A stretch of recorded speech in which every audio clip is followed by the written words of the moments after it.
27 сентябрь. Эң жогорку күчкө ээ болгон убадалар. Эркин жүрөм, анткени сенин буйруктарыңды издедим. Забур 118 бөлүм 45 аят. Автордун жеке котормосу.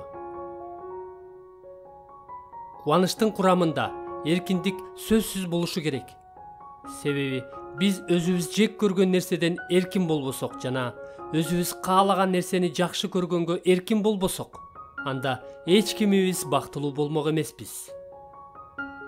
Мындай нукура эркиндикти кайдан тапсак болот? 118 Забур 45 аят мындай дейт: Эркин жүрөм, анткени сенин буйруктарыңды издедим.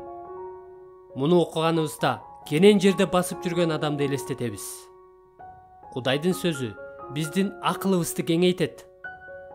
Кудай Сулайманга деңиз жээгиндеги кумдай көп акылмандык, даанышмандык, кемеңгерлик, башкача айтканда кенен акыл берди. 1 Падышалар 4-бөлүм 29 аят. Кудайдын сөзү биздин эркиндигибизди чектеген кооптуу нерселерди жок кылат. Ал мени кең жерге алып чыкты, мени куткарды, анткени ал мени жакшы көрөт. Забур 18-бөлүм 20 аят. Ыйса: ошондо чындыкты билип каласыңар жана чындык силерди эркин кылат дейт. Жакан 8-бөлүм 32 аят. Ал күнөөнүн кулчулугунан бошоткон эркиндик жөнүндө айтып жатат. Жакан 8-бөлүм 34 аят. Же болбосо оң мааниде айтканда ыйык болуу эркиндиги жөнүндө айтып жатат. Кудайдын ырайымы жөнүндөгү убадалар бизге Кудайдын ыйыктыгынын талаптарын адамды коркуткан жана кул кылган талап катары эмес, эркиндиктин даамын таттырган талап катары аткарганга күч берет. Петр Кудайдын убадалары эркиндикке чыгаруучу күчкө ээ экенин төмөнкүдөй сүрөттөйт. Силер бул дүйнөдө үстөмдүк кылган, жаман кумарлардан алыстап, Кудайдыкындай табиятка ээ болушуңар үчүн анын даңкы жана жеткилеңдиги аркылуу бизге кымбат баалуу жана улуу убадалар берилген. 2 Петр 1-бөлүм 4 аят.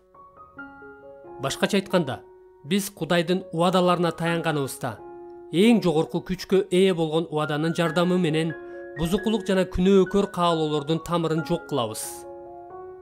Жалган ырахат берген нерселердин күчүн сындырган Кудайдын сөзүнө ээ болуу канчалык маанилүү.